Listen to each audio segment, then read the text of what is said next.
Hi friends, welcome to my channel. Family అందరూ కలిసి ఘనంగా పరంధామయ్య ఆదిలక్ష్మి గార్ల షష్ఠి పూర్తి వేడుకలని ఏర్పాటు చేస్తారు. ఒకవైపు మగవాళ్ళందరూ కలిసి పరంధామయ్యని పెళ్లి కొడుకురా రెడీ చేసి తీసుకొస్తూ ఉండగా, ఆడవాళ్ళందరూ కలిసి ఆదిలక్ష్మిని పెళ్లి కూతుర్లా రెడీ చేసి తీసుకొచ్చి అక్కడ ఉయ్యాల మీద కూర్చోబెడతారు. ఆదిలక్ష్మి పరంధామయ్య ఇద్దరు దండలు మార్చుకుంటారు. ఆ తర్వాత ఫ్యామిలీ అందరూ కలిసి హ్యాపీగా డ్యాన్స్ చేస్తూ ఉంటారు. ఫస్ట్ ధాత్రి అందరినీ ఎంకరేజ్ చేస్తూ డ్యాన్స్ చేస్తూ ఉంటుంది. ఆ తర్వాత కౌశికి, జగదాత్రి ఇద్దరూ కలిసి డ్యాన్స్ చేస్తూ ఉంటారు. వాళ్ళనే అందరూ మైమర్చి చూస్తూ ఉండగా పరంధామయ్య బయటికి వెళ్ళిపోతాడు. ఇక ఇదే ఛాన్స్ అనుకొని పరంధామయ్య మనసులో అనుమానం రేకెత్తించడానికి వైజయంతి, నిషి ప్లాన్ చేసుకొని పరంధామయ్య మెట్ల మీద నుండి కిందికి దిగుతూ ఉండగా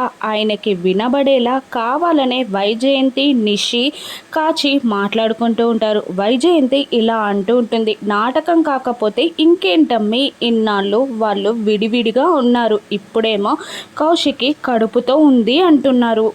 అసలు కౌశికి కడుపులో ఉన్న బిడ్డకి తండ్రి సురేషేనా, లేదంటే మొన్న కౌశికిని పెళ్లి చేసుకోవడానికి వచ్చిన ఇంకొకతన, మనకేం తెలుసమ్మి అని వైజయంతి పరంధామయ్యకు వినబడేలా నిషితో చెప్తూ ఉంటుంది. ఇక నిషి షాక్ అయినట్టు ఎక్స్ప్రెషన్ పెడుతూ ఉంటుంది. ఈ మాటలు విన్న పరంధామయ్య కౌశికిపై అనుమానంతో, కోపంతో కిందికి వచ్చి డ్యాన్స్ చేస్తున్న సురేష్, కౌశికిలని కోపంగా చూస్తూ అక్కడున్న కుండని నేల మీద కొట్టేస్తాడు. దాంతో అది పగిలిపోతుంది. కౌశికి హడావిడిగా ఏమైంది మామయ్య అని అడుగుతూ ఉండగా, నువ్వు నన్ను ముట్టుకోకు అని పరంధామయ్య కోపంగా కౌశికిని తిడుతూ ఉండగా కౌశికి, సురేష్ ఇద్దరు షాక్ అవుతూ ఉంటారు. మళ్ళీ పరంధామయ్య కౌశికిని నువ్వు నా ఇంట్లో నుండి వెళ్ళిపో అని చెప్పగానే కౌశికి, సురేష్, ధాత్రి, కేదార్ అందరూ షాక్ అయి పరంధామయ్యని చూస్తూ ఉంటారు. వైజయంతి, నిషి,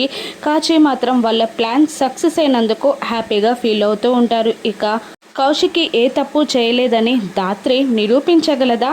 వైజయంతి ప్లాన్ని ధాత్రి ఏ విధంగా బయట పెట్టనుందో రాను ఎపిసోడ్స్లో చూద్దాం. Thank you for watching.